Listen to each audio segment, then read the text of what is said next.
Saludos colegas, bienvenidos al primer capítulo de Leatrit Podcast. En esta reunión vamos a hablar un poco más sobre por qué es innecesario prolongar los ayunos en pacientes con procedimientos quirúrgicos o electivos. Y para esto tenemos la gran invitación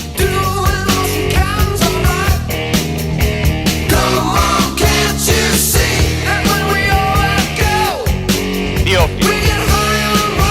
Bueno, Teófilo, cuéntanos, ¿tú qué haces cuando tienes un paciente quirúrgico o un procedimiento electivo? Bueno, yo normalmente prescribo un ayuno de 8 a 10 horas. Además, eso se viene haciendo en todos los hospitales. Yo lo he escuchado, ¿o no? ¿Qué me dices tú ante eso? Bueno, Teófilo, déjame primero contestarte este punto sumamente importante. Muchas de las prescripciones pre- y postoperatorias vienen siendo dadas por el dogma o el tradicionalismo más allá del hecho de la evidencia científica. Asimismo, esto se venía dando por prácticas rudimentarias en el campo de la anestesiología y pocos avances a nivel del quirófano o de la cirugía. Por eso los médicos realizaban esto para evitar náuseas, vómitos y broncoaspiraciones en cuanto a contenido gástrico. Asimismo, en la actualidad, a pesar de la gran cantidad de evidencia científica, se sigue prescribiendo 8 o 10 horas de ayuno. Es más, en muchas instituciones este periodo se puede prolongar entre 15 y hasta 24 horas, sin considerar si el paciente está en riesgo o en malnutrición. Recordemos algo muy importante, la prolongación del ayuno preoperatorio de forma innecesaria prolonga la respuesta aguda del estrés, asimismo disminuye la cantidad de la masa magra del paciente y por ende aumenta la resistencia de la insulina y aumenta la tasa de morbimortalidad. Por eso es importante el uso de diferentes técnicas, protocolos y una adecuada intervención clínica nutricional. Primer punto negativo ante una prolongación del ayuno preoperatorio, procedimientos electivos. Vamos a ver si nuestro amigo Teófilo sabe un poquito del tema. Cuéntame, Teófilo, ¿qué crees que le pasa al paciente cuando ayuna mucho? ¿Pasa algo con la resistencia a la insulina? Bueno, según yo, ¿qué tiene que ver la insulina? Solo se pone flaquito. Además son 24 horas. Estás loco tú, borracho. La resistencia a la insulina viene siendo una complicación transitoria de un ayuno preoperatorio prolongado. Asimismo, tiene un pico sumamente elevado el primer día postoperatorio y tomemos algo en consideración, que este puede prolongarse de 2 a 3 semanas dependiendo la situación o el estrés metabólico del paciente. Por lo tanto, la resistencia a la insulina es un marcador de estrés metabólico. Es esencial para el equipo multidisciplinario que controlen las glicemias porque es muy común ver cuadros de hiperglicemia y está correlacionado a los aumentos de tasa de morbimortalidad y un retraso en el mejoramiento postoperatorio del paciente. Asimismo, aparte del control estricto de las glicemias o de la glucosa sérica, es importante una adecuada elección de la técnica quirúrgica, una terapia del dolor correcta, una reactivación muscular por parte de nuestros queridísimos terapeutas físicos hospitalarios y asimismo una ingesta de fluidos ricos en carbohidratos para que los resultados postoperatorios sean mucho más rápidos y mucho más efectivos. Como dato peculiar, la resistencia a la insulina muchas veces está aumentada incluso antes que el paciente entre al quirófano y esto es nuevamente por los ayunos sumamente prolongados. El organismo tiene varias respuestas ante la escasez de nutrientes.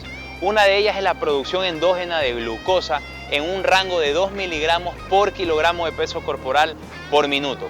Asimismo, disminuye la sensibilidad de la insulina, aumenta la gluconeogénesis, la glucólisis, acompañado de una oxidación de ácidos grasos. El organismo responde ante la presencia de nutrientes en un estado saludable de la siguiente manera. Secreta más insulina, disminuye la glucólisis o la gluconeogénesis y aumenta la sensibilidad periférica en los tejidos. Esto depende, claro está, de si el paciente tiene o no resistencia a la insulina de base. Muchos estudios clínicos han comprobado que la ingesta entre 50 a 100 gramos de fluidos ricos en carbohidratos, 12.5% de maltodextrina con o sin aditivos, mejora muchísimo la resistencia a la insulina antes de la cirugía durante el ayuno de la noche. Pero asimismo, un rango de 25 a 50 gramos de fluidos ricos en carbohidratos mejora también, pero siendo administrada 2 a 4 horas del procedimiento quirúrgico. Esto ha sido estudiado por técnicas como de pinzamiento glucémico hiperinsulinémico o asimismo la ecuación de evaluación de la resistencia a la insulina, o también conocido como OMA. Dime, ¿qué podrías aportar como otro factor negativo de un ayuno preoperatorio sumamente prolongado? No sé, pues. Según tú eres el experto. Dime tú. Uno de los segundos puntos que le puedo citar a la hora de evitar los ayunos preoperatorios sumamente prolongados son las famosas molestias, náuseas y vómitos posoperatorios. Estas vienen siendo las complicaciones más temidas para todo el equipo multidisciplinario, pero principalmente para los nutricionistas clínicos, ya que no nos permite progresar y medir tolerancia de la dieta administrada. Asimismo, es importante mencionar que hay grupos de riesgo independiente a todo esto, como es el caso de antecedentes de molestias, náuseas y vómitos postoperatorios, antecedentes del consumo de tabaco, administración de anestésicos volátiles, opioides postoperatorios y finalmente sexo femenino. Aunque no es la única solución ante las molestias postoperatorias, es importante tomar en consideración que esto mejora acortando el ayuno preoperatorio del paciente. Asimismo, tenemos un paciente mucho más colaborador, menos ansiedad, con menos sed y con algo, como se dice, en la barriga. Existe un sinnúmero de recomendaciones por muchas sociedades internacionales y les presento un cuadro sumamente interesante. A pesar de la gran cantidad de información o evidencia que emite u omite un ayuno prolongado, seguimos apoyándonos en el dogma del tradicionalismo. Por ejemplo, la Sociedad de Anestesiología Canadiense en el año 2013 separó un ayuno tanto para sólidos como para líquidos en dos rangos de tiempo. Un consumo de leche materna 4 horas antes o una comida ligera. Obviamente esto es muy subjetivo dependiendo del profesional. Y asimismo un tiempo de líquidos 2 horas antes del procedimiento quirúrgico. La ASA, sin embargo, en el 2011 también recomendó una ingestión de leche materna 4 horas antes del procedimiento quirúrgico o 6 horas antes una comida sumamente ligera o leche no humana. Y asimismo separó el tiempo de los líquidos para 2 horas antes del procedimiento electivo. Existe un grupo de contraindicación en cuanto al ayuno a corto plazo en procedimientos electivos, tanto para sólido como para líquidos. En este caso tenemos pacientes con sospecha de vaciamiento gástrico atrasado, asimismo gastroparesia o finalmente una obstrucción intestinal. Asimismo, otro grupo, como el caso de embarazadas, obesidad o reflujo gastroesofágico, constituye un riesgo de ayuno a corto plazo. Ya, Simón, ¿qué más? Solo eso. Agua con azuquita, resistencia a la insulina, ya pues. Danos algo más práctico para nosotros, los nutricionistas clínicos. Ahí te cogí. Me he quedado sumamente picado con este insolente de Teófilo, por lo tanto les puedo agregar que en la actualidad o desde un tiempo atrás se viene elaborando un sinnúmero de fórmulas o fluidos para el paciente preoperatorio. Tenemos principalmente fluidos ricos en carbohidratos, fluidos con proteínas de fácil digestión y asimismo fluidos con glutamina. Comencemos principalmente con los productos con glutamina agregado. Esta está evidenciado que aumenta el glucógeno hepático, disminuye la resistencia a la insulina y asimismo mejora el funcionamiento de membrana mitocondrial. Uno de los tantos estudios que les puedo agregar es Doc Nacimientos y colegas, el cual aleatorizó a 48 mujeres con un procedimiento preoperatorio en colecistectomía. Doc Nacimiento y colegas separaron a los pacientes en 4 grupos. Tenemos el grupo de control, que era únicamente una prescripción de ayuno preoperatorio.